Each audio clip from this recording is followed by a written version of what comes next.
Hi everyone, once again welcome back to my channel. I hope you people are doing good. So in my previous video I have already told you that I'm going to discuss the 9-month strategy for UPSC CSE 2023, and that 9-month strategy I have told you that we are going to discuss the basic doubts that every aspirant gets regarding UPSC. So in this video I will discuss that basic doubts, and I hope you will understand what I'm trying to tell. And if you haven't watched the 9-month strategy, you can go and watch that video. Link will be given in the description box below. And in next video I will give the schedule, that is day-to-day schedule for the 9 months. So the very first basic question that comes to our mind when we talk about preparation is, how should we start our preparation? That is, how actually an aspirant should start preparing for UPSC. So here, first thing, when you decide to prepare for UPSC, you should start your preparation with very basic books which are NCERTs, because NCERTs will build a strong foundation. So it is always advisable to start preparing for UPSC with NCERTs. Even though you have studied that NCERTs, it is always advisable to start your preparation with NCERTs. Now here the question is how to read those NCERTs. Every aspirant has to read NCERTs, of course, for basics. So to read and understand NCERTs, first you have to categorize those NCERTs into subject wise. That is, you have to collect all the NCERTs of particular subject for because in every NCERT, that is from class 6 to class 12th, we have different subjects, right? So what you have to do is first pick a particular subject. For example, let's say you are studying history, and pick history books of NCERTs from class 6 to class 12th. And once you have collected those books, start reading from class 6th, and after finishing class 6th, then move on to class 7th of same history. So once you have completed the history subject from class 6 to class 12th, continue this process with other subjects as well. So if you ask why we have to do this, what happens if we read class wise? What happens if we read all the books from class 6th, and once we have finished this, what happens if we go to class 7th books? So here you have to remember one thing: if you study one subject in a order manner, it will be very helpful to understand the concepts in order manner, and it will take less time. If you go on reading NCERTs in class wise manner, that is, if you read class 6 books of different subject, then you don't understand what topic you have read and how to interlink that topic with other part of the syllabus. So it is always advisable to read NCERT subject wise, and once you have finished reading all the subjects, then you have to go through the syllabus of UPSC. Now most of you may think that generally people will suggest aspirants to go through the syllabus of UPSC before reading any book or before starting the preparation. But what I would tell you is, I have all personally experienced this. So when I started preparing for UPSC, I followed the same manner. That is, I first took out the syllabus, and I was seeing the syllabus of UPSC. I got little bit confused, because without knowing any subject, without knowing what are the keywords syllabus contains, I got bit confused. So what I did, I just read NCERTs once and twice. After reading NCERTs, then I went through the syllabus, and it became very easy for me to identify which part of the syllabus is important and what can we expect from the syllabus. So it is always better to start analyzing syllabus after you have finished reading NCERTs. So once you have finished reading NCERTs, and once you have gone through the syllabus, now you have to do one thing, is you have to decode that syllabus. So here you people may ask how to decode or analyze that syllabus. So before you analyze the syllabus, first take down the copy of the syllabus of both prelims and mains, and you see what are the common topics that you get from prelims and mains. So you have to first categorize what are the common topics that both prelims and mains contains, and in another one you have to note down what are the mains topics, that is what are mains exclusive topics. So here you got two sets, that is one is prelims plus mains syllabus and another one is exclusively main syllabus. Now all you need to do is take down the keywords that are given in that syllabus. For example, let's take the syllabus of GS paper 1, and in that we have very first topic, which is Indian culture, will cover the salient aspects of art forms, literature and architecture from ancient to modern times. So here the keywords are art forms, literature and architecture, right? So now what you are supposed to do is either Google the keyword, that is Google the keyword art forms, literature and architecture, or visit any YouTube channel, or you can visit any coaching institute website, or you can also see previous year question papers. So whatever possible way you have, first try to understand the meaning of keyword and what subtopic comes under that particular keyword. So once you have done it, and once you have decoded the syllabus, you will understand nearly 60 to 70% of the syllabus. So after completing the analysis of syllabus, you have to do one more thing, and that is to get grip on the syllabus. You have to analyze the previous year question papers with that syllabus, and you have to coincide what topic is asked from which part of the syllabus. Okay, now here few people may get doubt that what is the need to analyze the previous year question papers with UPSC syllabus, and few people may ask us, is it necessary to relate previous year questions with syllabus? So what I would tell is analysis of previous year question papers is important, because it will help us to get an overall idea on what is the trend that is UPSC is following every year.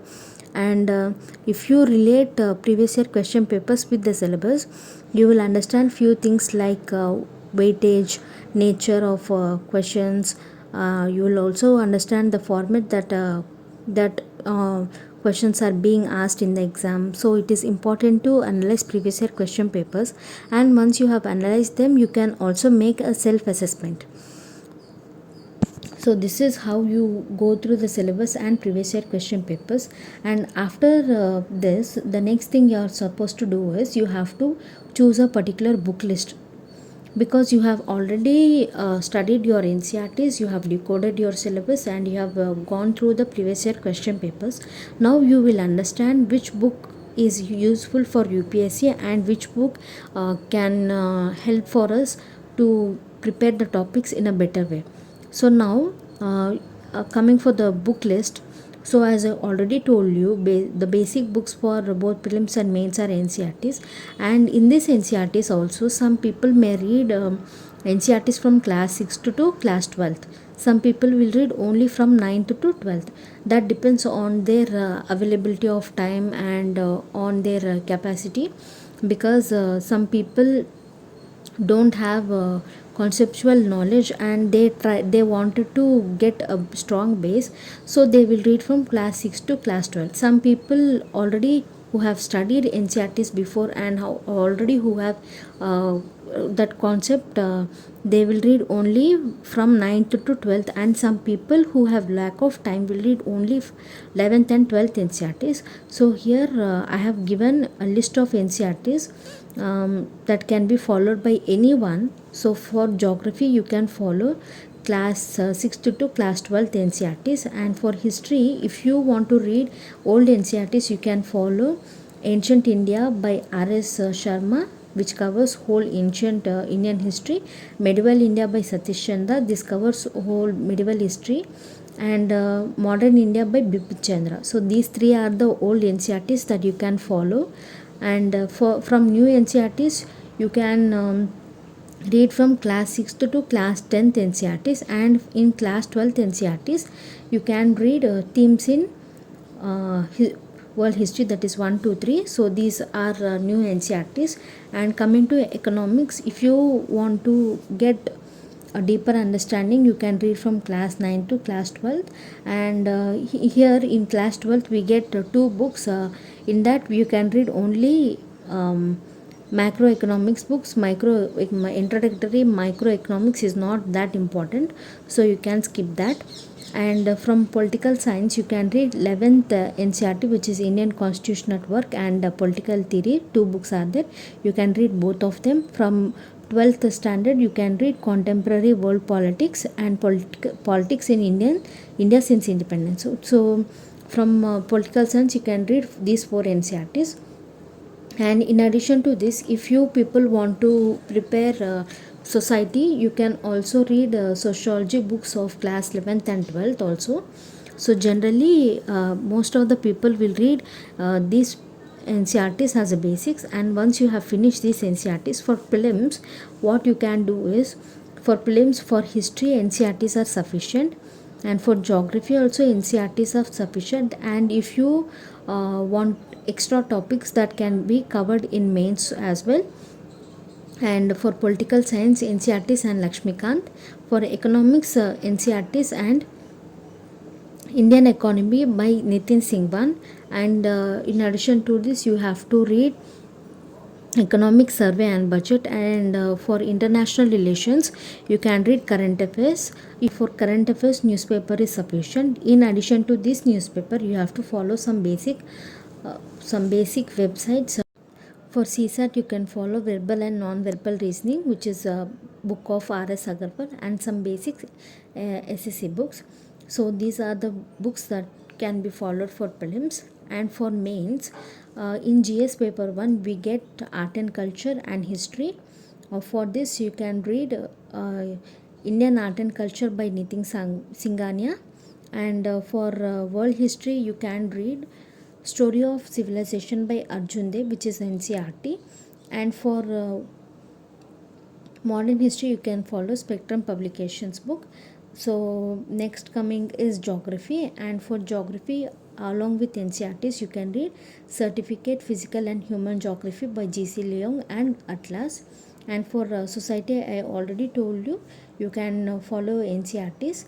And along with current affairs. And for next paper, that is GS paper 2, for polity you can read Indian Polity by M. Lakshmikant. And for governance you can follow current affairs and ARC reports.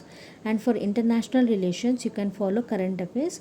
Along with these current affairs, for other books you can refer to India's foreign policy since independence by V.P. Dutt, or you can also read international relations by Pushpesh Pant. And for social justice also you can follow current affairs majorly, because most of the polity and most of the economy session can be covered from newspapers and current affairs itself. And for GS paper 3, for economics you can follow Ramesh Singh, or you can follow Indian Economy by Nitin Singhania, or you can also follow Sanjeev Verma book. For environment, Shankar IAS book is enough. And for internal security you can follow Challenges to Internal Security by Ashok Kumar. And in addition to this you can follow for economy you can follow budget and economic survey. And current affairs is obvious one. And for science and technology current affairs is sufficient. And for GS paper 4, lexicon by Chronicle Publications is a good book, so you can follow that.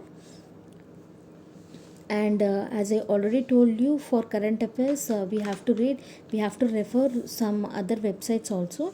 So let's see what are those websites. And here the first website is ncert.nic.in. so if you want to download the NCERTs freely you can visit this website. And the second one is pib.nic.in, and this is a website of government. Here you get updates from government, where you get different ministries news which are related to science and technology, or some international relations news or national news, whatever it is you can get from this. And prsindia.org, this is website which is helpful for GS paper 2, because it tracks bills in parliament. So whatever the bill that is passed in the parliament, that is produced in the parliament, can be uh, seen in this website. So if you want, you can visit that. And the fourth one is idhsa.in. This website is for updates related to defense and foreign relations. This is helpful for IR, which is GS paper 2.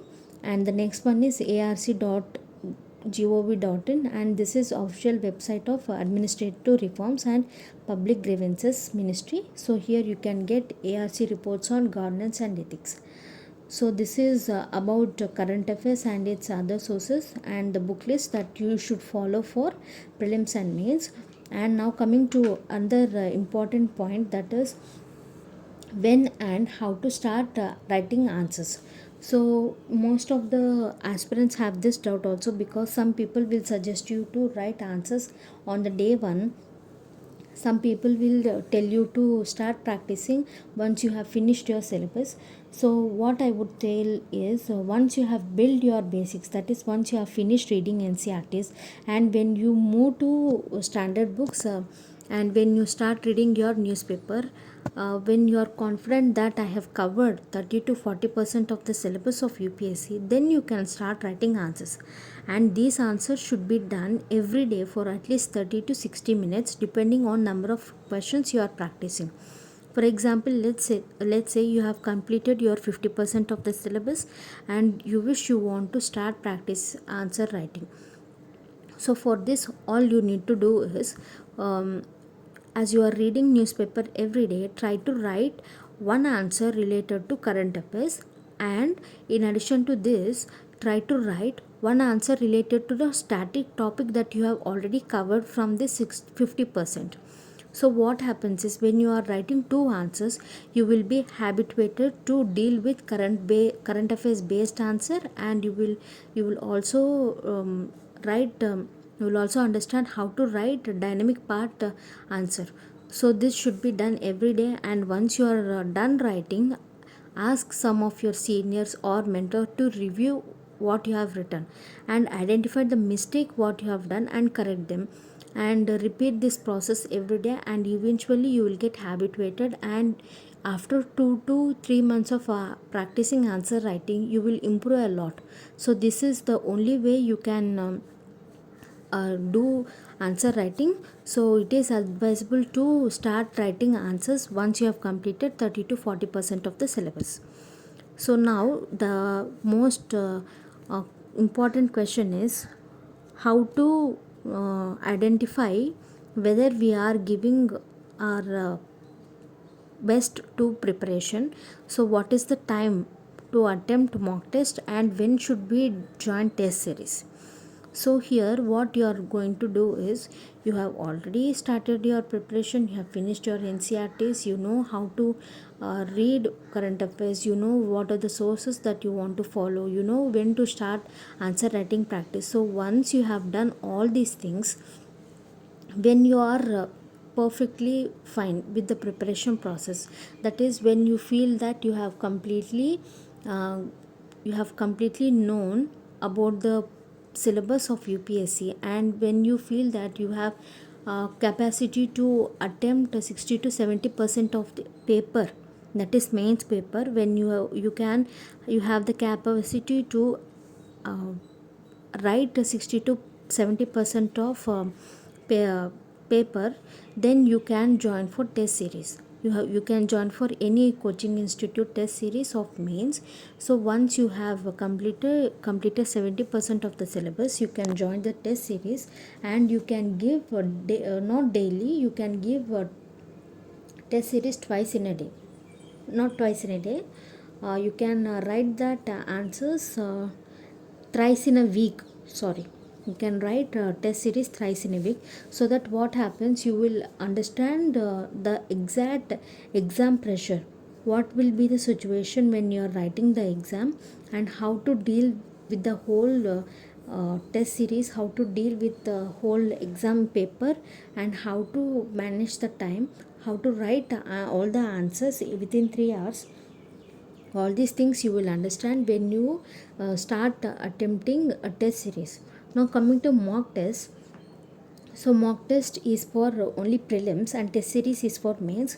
So mock test, you can attempt that mock test before prelims, that is before 2 to 3 months before prelims you can start giving your mock test. And for test series you can go when you have finished 70 to 60% of the syllabus. I think I have answered all the basic doubts. So if you have any doubts, if you don't know anything about UPSC preparation, you can just comment down in the comment section below.